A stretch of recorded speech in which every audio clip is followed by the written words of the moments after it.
Hello friends, welcome to प्रतियोगिता दर्पण। मैं हूं प्रशांत। आज हम बात करने जा रहे हैं educational qualifications of the people representative के बारे में। काफ़ी ज़्यादा इंपॉर्टेंट टॉपिक है, काफ़ी डिबेट में रहता है, काफ़ी न्यूज़ में रहता है और ये टॉपिक आपका स्पेसिफिकली पेपर 2 के लिए काफ़ी ज़्यादा इंपॉर्टेंट हो जाता है। और क्योंकि पेपर 2 के लिए टॉपिक इंपॉर्टेंट है, इसलिए हम वो सारे लेजिस्लेशंस डिस्कस करेंगे जो इस पर्टिकुलर टॉपिक से रिलेटेड हैं और पूरी एनालिसिस भी करेंगे। काफ़ी कुछ जानने को मिलेगा आपको। अब सबसे पहले मैं बता दूं कि ये टॉपिक दोबारा न्यूज़ में क्यों आया और क्यों इसकी इतनी ज़्यादा चर्चा हो रही है। क्योंकि हाल ही में एजुकेशन प्लेटफॉर्म अनअकैडमी ने एक ट्यूटर को टर्मिनेट कर दिया, और वो भी इसलिए कि ट्यूटर ने अपने ऑनलाइन लेक्चर में ये कहा कि लोगों को एजुकेटेड कैंडिडेट्स को ही वोट देना चाहिए। और बेसिकली ये जो स्टेटमेंट है, ये सवाल उठाता है कि क्या हमारे जो पीपल्स रिप्रेजेंटेटिव हैं, जो हमारे लॉ मेकर्स हैं, वो एजुकेटेड नहीं हैं।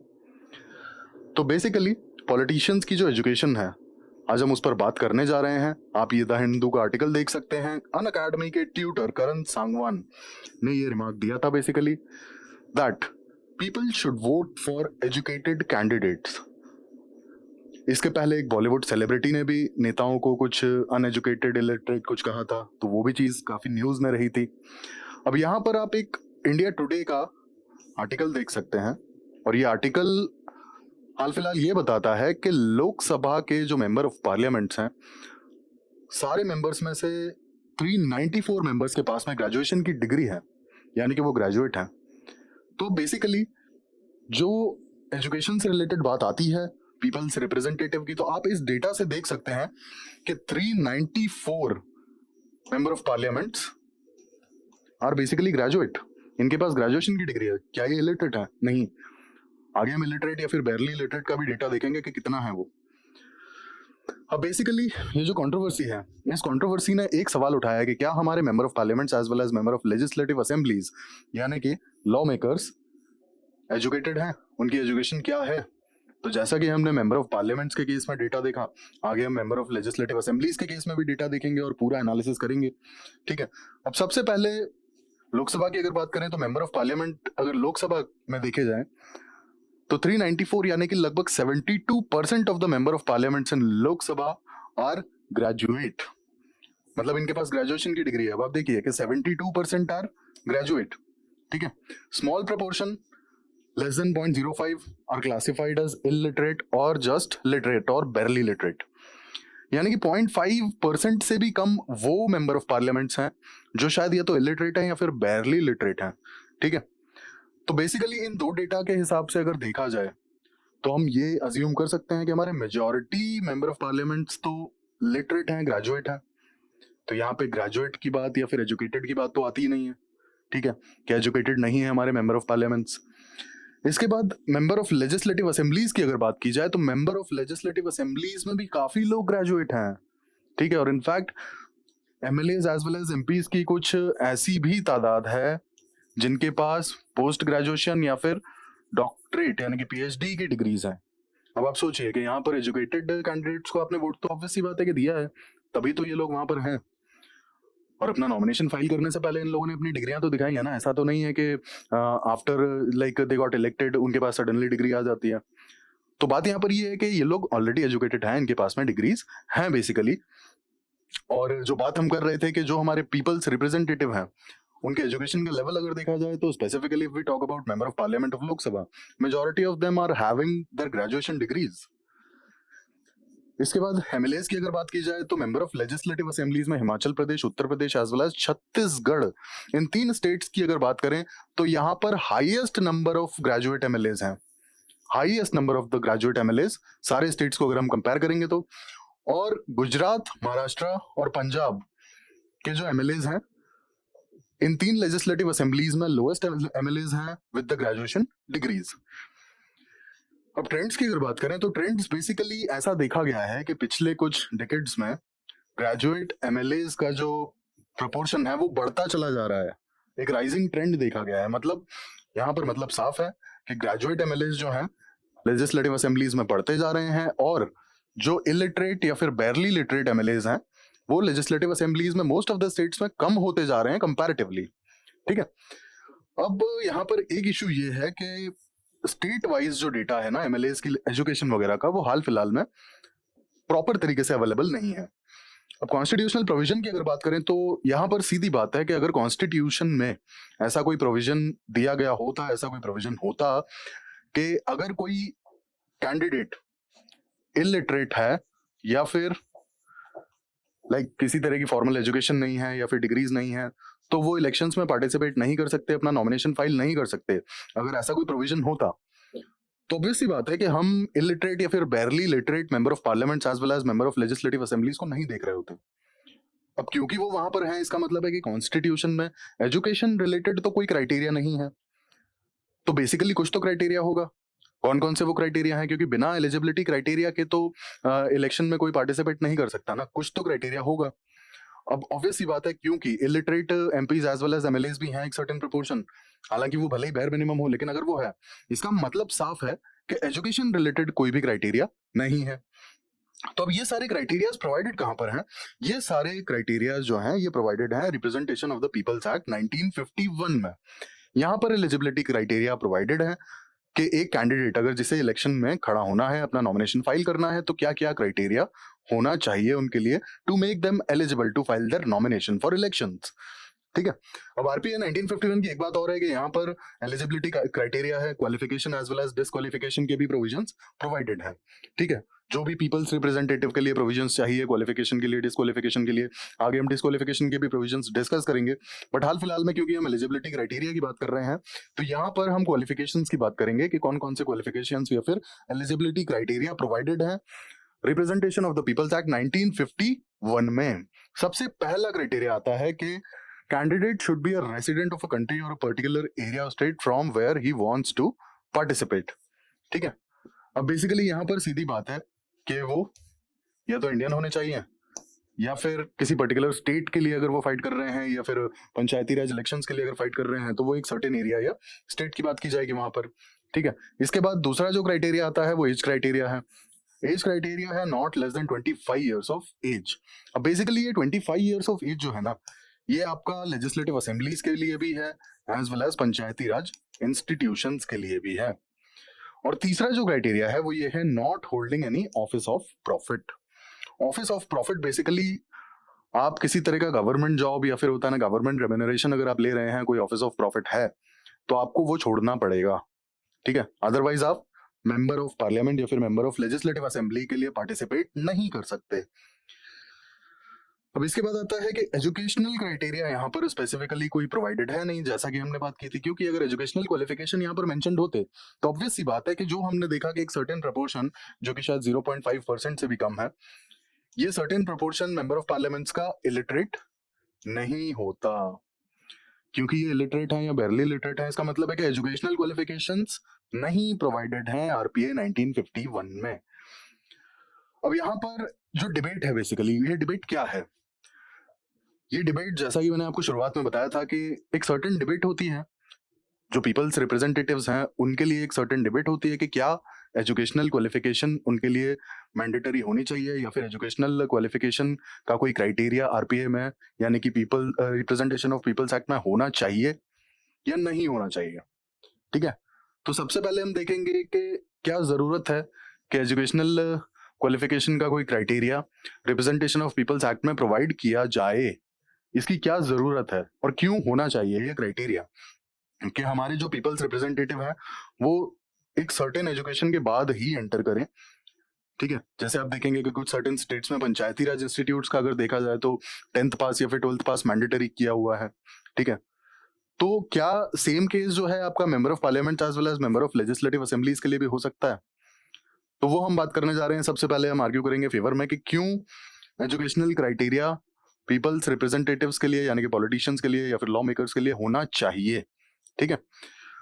अब यहाँ पर बेसिकली सबसे पहला आर्ग्यूमेंट आता है कि एजुकेशन की वजह से जो मेंबर ऑफ पार्लियामेंट्स हैं या फिर जो मेंबर ऑफ लेजिस्लेटिव असेंबलीज हैं उनका एक certain level of competence develop होगा। ठीक है।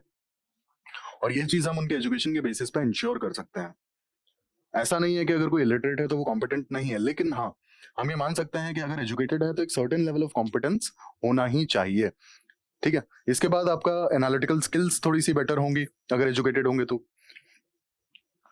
इसके अलावा गवर्नेंस, डिसीजन मेकिंग और कुछ एक सर्टेन चीज़ें जैसे आपका कॉम्पिटेंस है और डिसीजन मेकिंग एबिलिटीज़ हैं, इसके बाद पॉलिसी को एनालाइज करने के लिए जो चीज़ें रिक्वायर्ड हैं, वो सारी चीज़ें अगर होती हैं तो कहीं ना कहीं it will make a better law maker.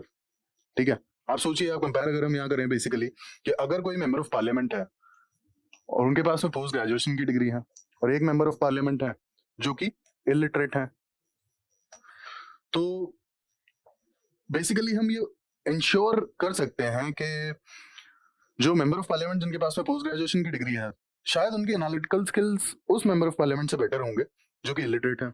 ऐसा हम मान सकते हैं, हम अज्यूम कर सकते हैं बेसिकली।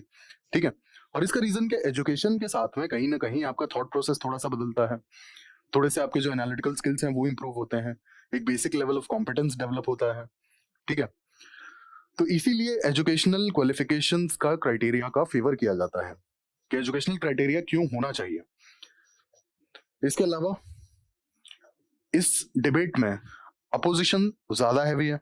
ठीक है, और यहाँ पर काफी लोगों का ये कहना है कि ऐसा कोई लॉ नहीं होना चाहिए, अदरवाइज ये काफी ज्यादा डिस्क्रिमिनेटरी होगा। ठीक है, लॉ क्यों होना चाहिए ये तो हमने बात कर ली कि बेसिकली कॉम्पिटेंस थोड़ा सा बेटर इंश्योर कर सकते हैं, और हम अज्यूम कर सकते हैं कि जो ग्रेजुएट या फिर post graduate member of parliament या फिर मेंबर ऑफ लेजिस्लेटिव असेंबलीज हैं उनके एनालिटिकल स्किल्स थोड़े से बेटर होंगे, कॉम्पिटेंस थोड़ा सा बेटर होगा, हम ये अज्यूम कर सकते हैं। ठीक है, बट यहाँ पर पोजीशन भी है और वो ज्यादा भारी है क्योंकि उनका कहना है कि डिस्क्रिमिनेटरी हो सकता है ये, पहली बात। दूसरी बात, उनका ये भी कहना है, जो अपोज करते हैं इस तरीके के लॉ को, इस तरीके के क्राइटेरिया को, उनका ये कहना है कि एजुकेटेड होने के बावजूद भी क्या आप एथिकल कंडक्ट की गारंटी दे सकते हैं? नहीं, ऑब्वियस सी बात है। इसके बाद एक दूसरा फैक्टर आता है इंक्लूसिविटी। अब आप सोचिए कि अगर आपने इलिटरेट या फिर होता है ना बैरली लिटरेट लोगों को बेसिकली आपने इलेक्शन पार्टिसिपेशन से बाहर कर दिया, ठीक है, और अगर आपने बाहर कर दिया तो क्या इंक्लूसिविटी प्रमोट कर पा रहे हैं आप? नहीं। क्यों? क्योंकि कुछ सर्टेन सेक्शंस ऐसे होंगे, सोसाइटी के कुछ सर्टेन सेक्शंस ऐसे होंगे जहां पर एजुकेशन की बहुत ज्यादा फैसिलिटीज नहीं होंगी। अगर आप फैमिली वाइज देखेंगे तो ठीक है, एजुकेशन की बहुत ज्यादा फैसिलिटीज नहीं होंगी, पेरेंट्स बहुत ज्यादा एजुकेटेड नहीं होंगे, पेरेंट्स बहुत ज्यादा लाइक लेवरेज्ड नहीं होंगे, और उनके पास शायद इतने इनकम के सोर्सेज भी ना हो कि वो अपने बच्चों को बहुत ज्यादा एजुकेशन दे पाए। ठीक है, तो बेसिकली इंडियन डेमोक्रेसी को हम ये मानते हैं कि इंडियन डेमोक्रेसी इंक्लूसिविटी प्रमोट करती है।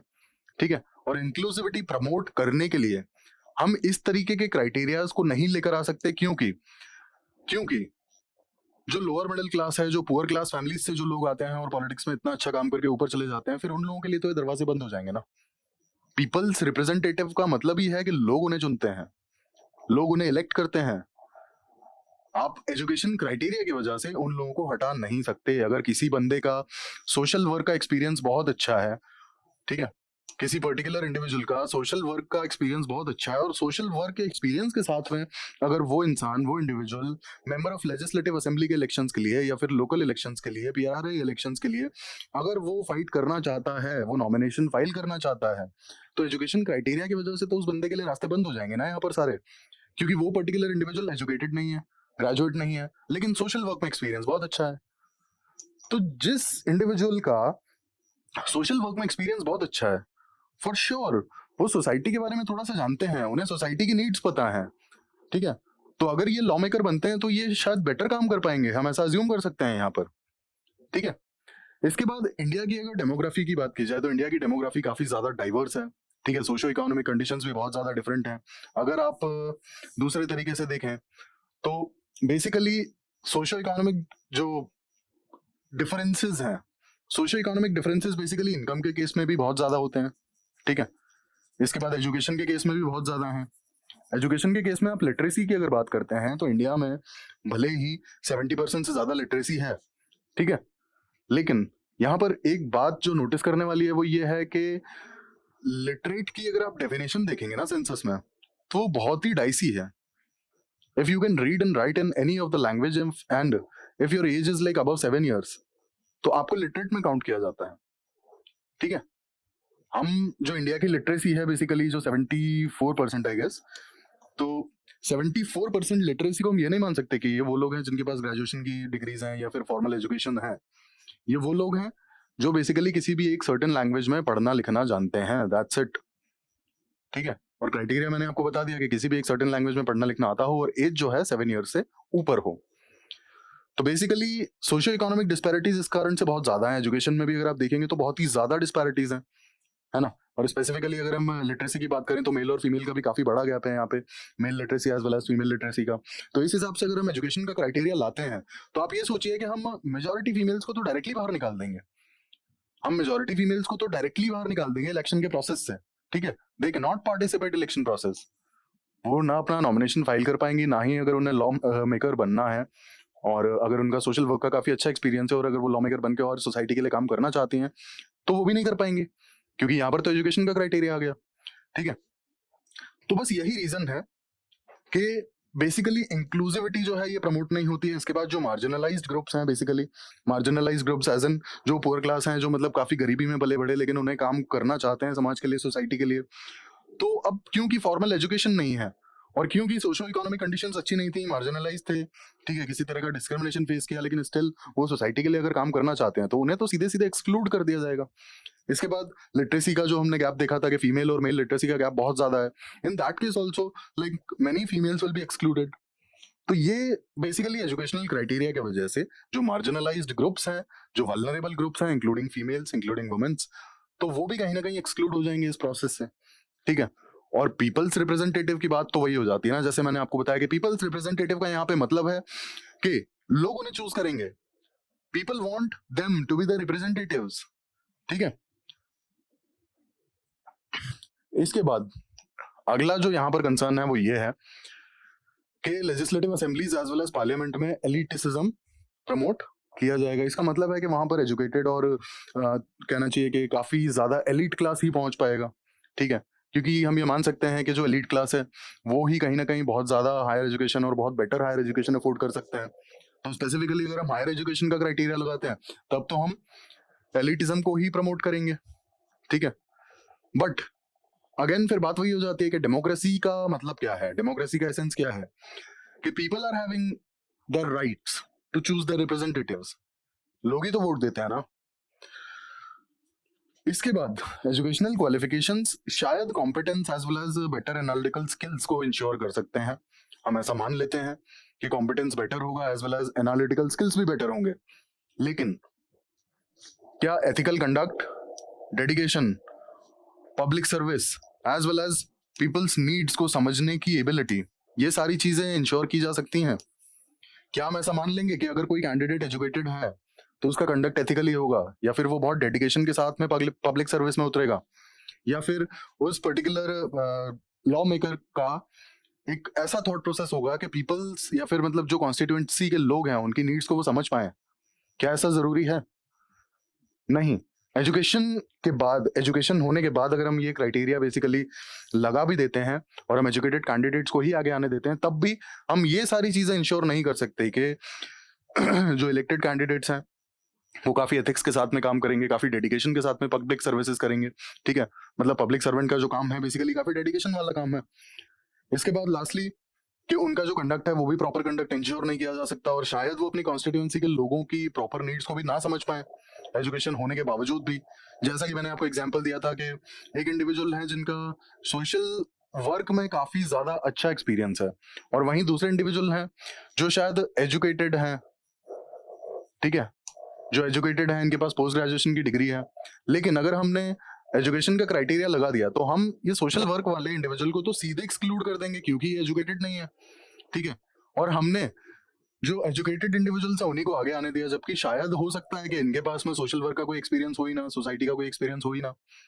ठीक है, तो ये सारे कंसर्न्स थे बेसिकली कि क्यों इस तरीके का लॉ प्रमोट नहीं करना चाहिए और क्यों एजुकेशन के प्रॉपर क्राइटेरियाज नहीं होने चाहिए। क्योंकि अगर एजुकेशन के क्राइटेरियाज होंगे आरपीए 1951 में तो क्या कंसर्न्स आ सकते हैं वो हमने डिस्कस कर लिया। अब यहाँ पर हम नीड की बात करते हैं कि एजुकेटेड कैंडिडेट्स की क्या जरूरत है, बेसिकली हम क्यों मानते हैं कि एजुकेटेड कैंडिडेट्स होना चाहिए। अब बेसिकली इन्फॉर्म्ड डिसीजन मेकिंग की यहाँ पर बात आ जाती है। ठीक है, डिसीजन मेकिंग बेसिकली इन्फॉर्म तब हो सकती है ना जब आपका फॉर्मल एजुकेशन कंप्लीट हो, आप ग्रेजुएट या फिर पोस्ट ग्रेजुएट हो, तब ये मान सकते हैं कि आपके पास वेरियस फील्ड्स की नॉलेज होगी, एक सर्टेन लेवल ऑफ नॉलेज होगी। ऐसा नहीं कह रहे हैं कि आप हर एक फील्ड में ही मास्टर हो गए और ऐसा नहीं कह रहे हैं कि आप अपनी ही फील्ड में मास्टर हो गए, बट हाँ, आप ऐसे सोचिए कि अगर कोई बंदा एमबीबीएस किया हुआ है तो उसे मेडिकल साइंस के बारे में सब कुछ पता होगा, लेकिन हम ये मान सकते हैं कि किसी ने बीएससी या फिर बीकॉम भी किया है, तब भी इस इंसान को ये चीज पता है कि हाँ, अगर हाई फीवर होता है तो हम पैरासीटामोल खा के फीवर को कंट्रोल कर सकते हैं। और ये सिर्फ मैंने एक रेफरेंस के लिए दिया है, सेल्फ डॉक्टर नहीं बनने की जरूरत है। मैं सिर्फ एक रेफरेंस दे रहा हूँ कि ये सिर्फ एक एग्जांपल है समझने के लिए कि इन्फॉर्म डिसीजन मेकिंग के लिए आपको चीजें पता होनी चाहिए। हम सब जानते हैं कि कुछ सर्टेन मेडिसिन फीवर के लिए ही होती हैं, ठीक है। तो हम बेसिकली इन्फॉर्म डिसीजन मेकिंग इसमें क्या करते हैं, हमें पता है इसीलिए हम वो कर पा रहे हैं। ऐसा नहीं है कि हमने गूगल सर्च किया और गूगल पे कोई भी रिजल्ट आया और हमने कर लिया।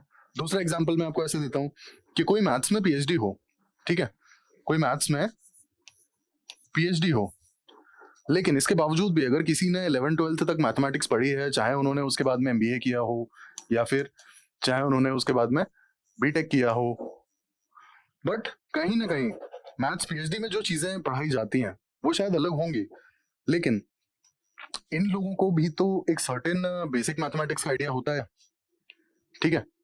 तो ये चीज मैं आपको कहना चाह रहा हूँ कि एजुकेशन के साथ में कुछ चीजें ऐसी होती हैं जो आपको थोड़ा बहुत पता होती ही होती हैं। फॉर्मल एजुकेशन अगर आपकी फिनिश होती है तो आपको एक सर्टेन एडवांटेज रहता है, एक सर्टेन एज रहता है जो कि आपकी हेल्प करता है इन्फॉर्म डिसीजन मेकिंग में, ठीक है। एग्जाम्पल के लिए आप ऐसे समझिए, आज आप किसी भी फील्ड के इंसान हो, ठीक है, आपने कोई सा भी डिग्री किया हो, लेकिन आपको पता है कि क्लाइमेट चेंज एक बहुत बड़ी प्रॉब्लम है। आपको पता है कि क्लाइमेट चेंज एक बहुत बड़ी प्रॉब्लम है। अगर आप थोड़ा सा भी न्यूज़पेपर पढ़ते हैं और थोड़ा सा भी करंट अफेयर से आप अवेयर हैं, करंट अफेयर्स के बारे में, तो आपको ये चीज पता होगी कि क्लाइमेट चेंज एक बहुत बड़ा इशू है, ठीक है। तो आज अगर मैं आपको कह दूं कि भाई जाइए और एक डीजल कार खरीद लीजिए, आप नहीं खरीदेंगे। आप या तो प्रेफर करेंगे कि मैं पेट्रोल कार ले लूं, या आप प्रेफर करेंगे कि मैं सीएनजी कार ले लूं, या फिर आप प्रेफर करेंगे कि मैं इलेक्ट्रिक व्हीकल ले लूं। रीजन ये है, आपको पता है कि डीजल की वजह से काफी ज्यादा पोल्यूशन होता है कंपैरेटिवली अगर हम सीएनजी की बात करें या फिर पेट्रोल की बात करें तो आप खुद अवॉइड करना चाहेंगे डीजल कार को बाय करने के लिए, ठीक है। आप नहीं चाहेंगे कि मैं डीजल कार खरीदूं। तो ये कहां से आया? क्या आपने क्लाइमेट चेंज में कोई बहुत ज्यादा मतलब रिसर्च किया है? नहीं, आपने क्लाइमेट चेंज में कोई बहुत बड़ा रिसर्च नहीं किया है, आपके पास कोई डिग्री नहीं है क्लाइमेट चेंज की, आप किसी भी फील्ड के हो, लेकिन आप अगर रेगुलर बेस पे न्यूज़पेपर पढ़ते हैं और अगर आपको थोड़ा सा भी आइडिया है क्लाइमेट चेंज के बारे में, तो आपको ये चीज पता होगी कि डीजल जो व्हीकल्स हैं उनके वजह से काफी ज्यादा पोल्यूशन होता है कंपैरिजन अगर किया जाए बाकी जो फ्यूल्स हैं जैसे सीएनजी है आपका या फिर पेट्रोल है तो कंपैरेटिवली, ठीक है। और यहाँ पर मैं सिर्फ कंपैरिजन की बात कर रहा हूँ। ओवरऑल अगर आप देखेंगे तो IC engine as well as fossil fuels के जो भी व्हीकल्स हैं उनसे पोल्यूशन होता ही होता है, बट यहाँ पर हम सिर्फ एक रेफरेंस ले रहे हैं। तो रेफरेंस की अगर बात की जाए तो आपको इन्फॉर्म्ड डिसीजन मेकिंग कहीं ना कहीं एजुकेशन से ही आती है ना, क्योंकि आप रेगुलर बेस पे न्यूज़पेपर पढ़ते हैं और आप थोड़ा सा टच में रहते हैं। इसीलिए तो आप ये सोचेंगे ना कि यार नहीं, I won't buy diesel car because कहीं ना कहीं वो ज्यादा पोल्यूट करती है एंड पोल्यूशन ही कारण है global warming as well as climate change का। तो ये होता है बेसिकली इन्फॉर्म डिसीजन मेकिंग कि आप कोई भी एक डिसीजन लेते हैं क्योंकि आपके पास एक सर्टेन बेसिक नॉलेज है उस टॉपिक या उस सर्टेन इशू के रिगार्डिंग। तो हम ये मान सकते हैं कि सर्टेन नॉलेज जरूर होगी अगर एजुकेटेड कैंडिडेट्स हैं तो, और अगर सर्टेन नॉलेज होगी तो वो एक इन्फॉर्म डिसीजन मेकिंग में काफी ज्यादा हेल्पफुल होगा। दूसरी चीज आती है पॉलिसी मेकिंग। अब आप सोचिए कि अगर कैंडिडेट जो है वो एजुकेटेड है तो कहीं ना कहीं हम ये मान सकते हैं कि उनके थोड़े से एनालिटिकल स्किल्स बेटर होंगे। एनालिटिकल स्किल्स अगर बेटर होंगे तो हम ये मान सकते हैं कि वो थोड़ा सा बेटर ऑब्जर्व कर पाएंगे, और अगर ऑब्जर्व कर पाएंगे तो ऑब्वियस सी बात है कि पॉलिसी मेकिंग में काफी ज्यादा हेल्पफुल होगा ये, ठीक है। बेटर पॉलिसी मेकिंग हो पाएगी। और पॉलिसीज का मतलब ही क्या है? पॉलिसीज का मतलब अगर आप देखेंगे तो पॉलिसीज का मतलब ही होता है नीड बेस्ड जो सॉल्यूशंस हैं वो प्रोवाइड करना, ठीक है। पब्लिक पॉलिसी जो भी है कि आप पब्लिक का अगर कोई कंसर्न है, कोई इशू है, कोई प्रॉब्लम है, तो उसे रिजॉल्व करने के लिए तो आप पॉलिसी लेकर आते हैं ना। और ये इशू कब रिजॉल्व होगा? जब पॉलिसी आएगी। और पॉलिसी कब आएगी? जब आपने इस इशू को ऑब्जर्व किया, आपने इस इशू को ऑब्जर्व किया और आपने एनालाइज किया कि ये एक प्रॉब्लम है और इसका ऐसा सोल्यूशन हो सकता है। तो ये भी एक काफी बड़ा कंसर्न होता है कि पॉलिसी मेकिंग में भी काफी ज्यादा हेल्पफुल हो सकता है अगर जो कैंडिडेट्स होंगे वो उनकी बेटर एजुकेशन होगी या फिर कम से कम ग्रेजुएशन होगी। लास्टली फिर आता है कॉम्प्लेक्स इश्यूज। अब जो बहुत ज्यादा कॉम्प्लेक्स इश्यूज होते हैं उन्हें एनालाइज करने के लिए, उन्हें समझने के लिए भी तो एजुकेशन की जरूरत है, ठीक है।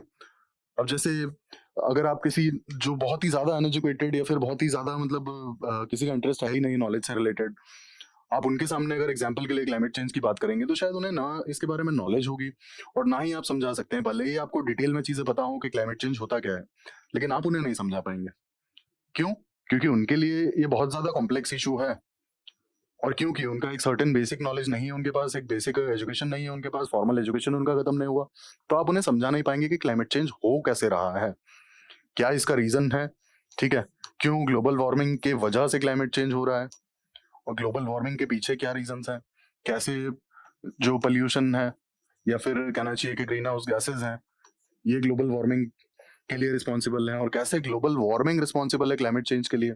इन तीनों चीजों में एक लिंक है और ये काफी ज्यादा कॉम्प्लेक्स हो जाएगा अगर किसी को सर्टेन बेसिक नॉलेज भी नहीं होगी तो इसीलिए कॉम्प्लेक्स इश्यूज को समझने के लिए बेसिक नॉलेज होना जरूरी है, बेसिक एजुकेशन होना जरूरी है, तभी आप कॉम्प्लेक्स इश्यूज को समझ पाएंगे। और अगर कॉम्प्लेक्स इश्यूज को ठीक से समझ लिया, इट मीन्स कि पॉलिसी मेकिंग में वो काफी ज्यादा हेल्पफुल होगा। फिर आता है कम्युनिकेशन। तो हम ऐसा अज्यूम कर सकते हैं कि जो बेटर एजुकेटेड लोग हैं उनकी कम्युनिकेशन थोड़ी सी बेटर होती है और इफेक्टिव होती है। Lastly, effective law making. अब बेसिकली अगर सारे कैंडिडेट्स ग्रेजुएट होंगे या फिर प्रॉपरली एजुकेटेड होंगे तो लॉ मेकिंग भी तो बेटर होगी। कैसे?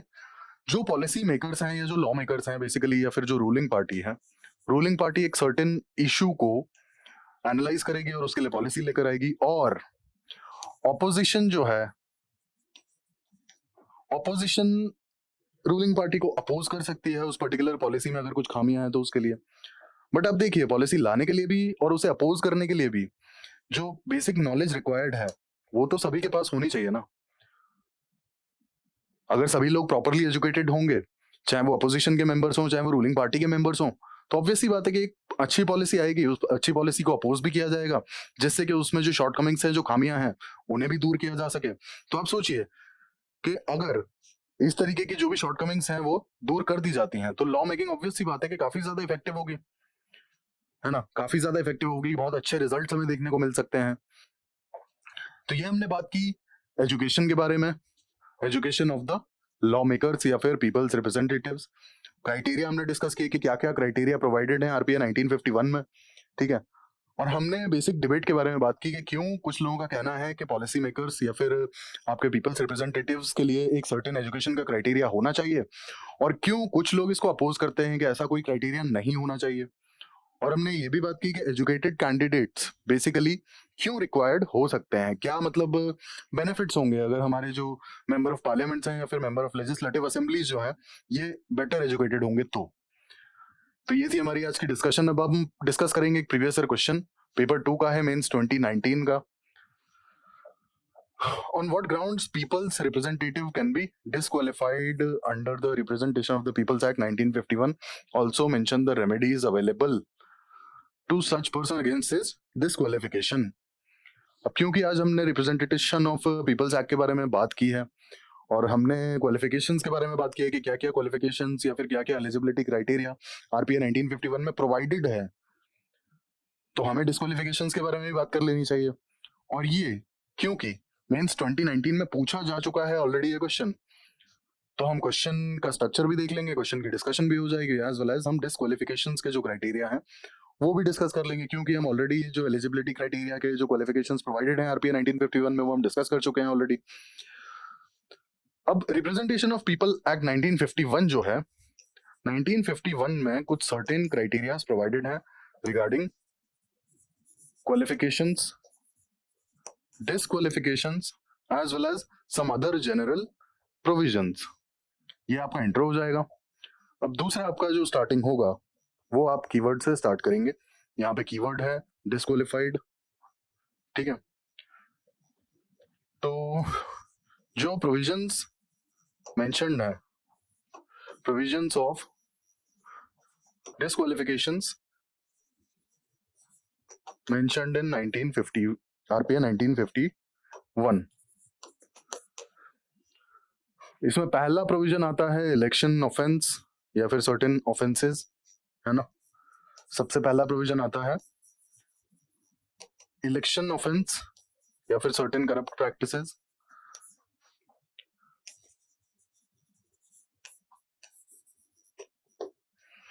पहला प्रोविजन है इलेक्शन ऑफेंस या फिर सर्टेन करप्ट प्रैक्टिसेस। एग्जांपल के लिए जैसे बूथ रिगिंग हो गया, है ना, या फिर पैसे जो देते हैं लोग वोट के लिए, तो इस टाइप के जो इलेक्शन ऑफेंसेस हैं वो यहाँ पर डिफाइंड है।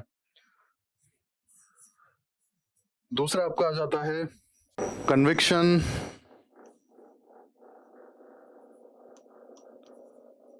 For certain offence.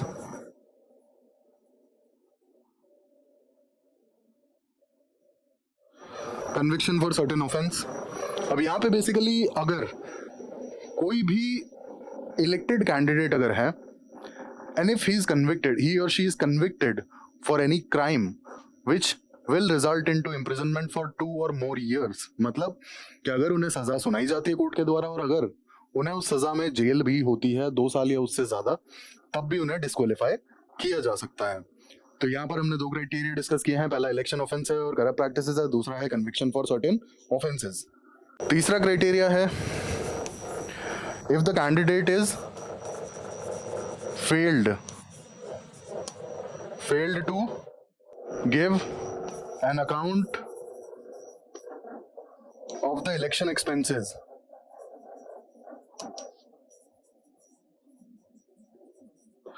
मतलब इलेक्शन के ड्यूरेशन में उनका जो इलेक्शन के टाइम पर जो उनका खर्चा हुआ इलेक्शन एक्सपेंसेस, उन्हें उसका पूरा ब्यौरा, उसका पूरा एक मतलब जो है लिस्ट पूरी प्रोवाइड करनी पड़ती है इलेक्शन कमीशन को। एक सर्टेन डेट होती है, ठीक है, कि इलेक्शन खत्म होने के कुछ सर्टेन टाइम बाद उन्हें वो जो इलेक्शन एक्सपेंसेस हैं वो एक्चुअल में उसका पूरा अकाउंट देना होता है। और अगर वो नहीं दे पाए, इफ ही और she is failed, then they can be disqualified, ठीक है, then they can be disqualified. फिर आपका चौथा जो कंसर्न है, मतलब चौथा जो क्राइटेरिया है basically, if they are dismissed from government service, अगर उन्हें गवर्नमेंट सर्विस से डिसमिस किया गया है तब भी उन्हें डिस्क्वालीफाई किया जा सकता है, ठीक है। फिर फिफ्थ आता है if they are having any interest in the government contracts.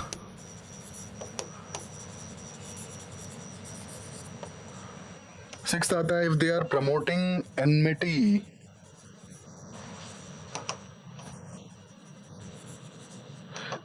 Between 2 different groups, अब वो रिलीजियस ग्रुप्स भी हो सकते हैं।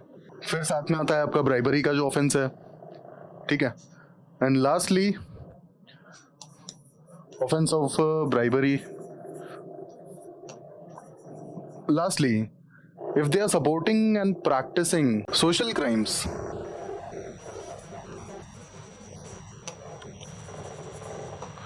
प्रैक्टिसिंग सोशल क्राइम्स, एग्जाम्पल के लिए अनटचेबिलिटी हो गया, सती हो गया, ये सारे, ठीक है।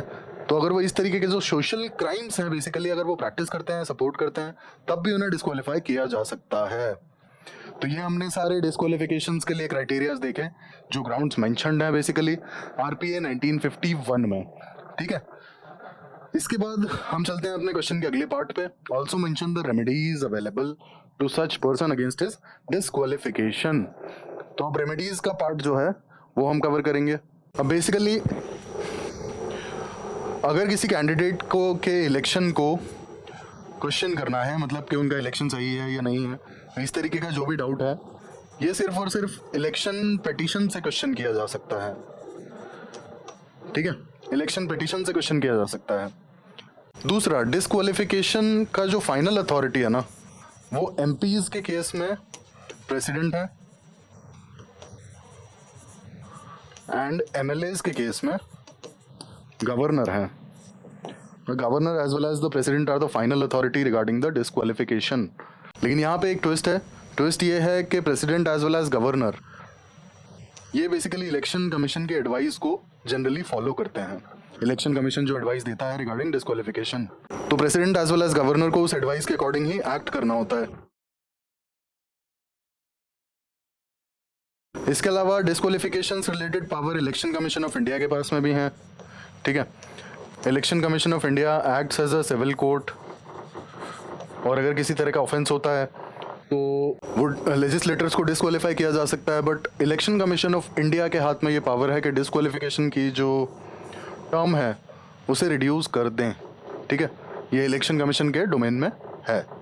तो ये हमने डिस्कस किया बेसिकली कौन से ग्राउंड्स पे लेजिस्लेटर्स को डिस्क्वालीफाई किया जा सकता है, जो कि मेंशन्ड है आरपीए 1951 में, एज वेल एज रेमेडीज़ के बारे में बात की कि यहाँ पर रेमेडीज़ क्या क्या अवेलेबल हैं, बेसिकली क्या सोल्यूशंस हैं, ठीक है। तो ये थी हमारी आज की डिस्कशन। बेसिकली हमने लेजिस्लेटर्स के एजुकेशनल क्वालिफिकेशन के बारे में बात की और हमारे जो MPs as well as MLAs हैं उससे रिलेटेड हमने पूरा डिस्कशन किया कि उनकी क्या एजुकेशन है और क्या एजुकेशन रिलेटेड क्राइटेरिया प्रोवाइड किया जा सकता है constitution as well as RPA 1951 में, और अगर प्रोवाइड किया जाता है तो उसके क्या बेनिफिट्स होंगे और क्यों प्रोवाइड नहीं करना चाहिए, इस डिबेट पर भी हमने पूरा डिस्कशन किया। और एक प्रीवियस क्वेश्चन डिस्कस किया regarding RPA 1951 regarding the disqualifications grounds mentioned in RPA 1951। तो ये थी हमारी आज की पूरी डिस्कशन। ऐसी इन्फॉर्मेटिव वीडियोस के लिए हमारे साथ प्लीज जुड़े रहिए। Thank you, thanks for watching.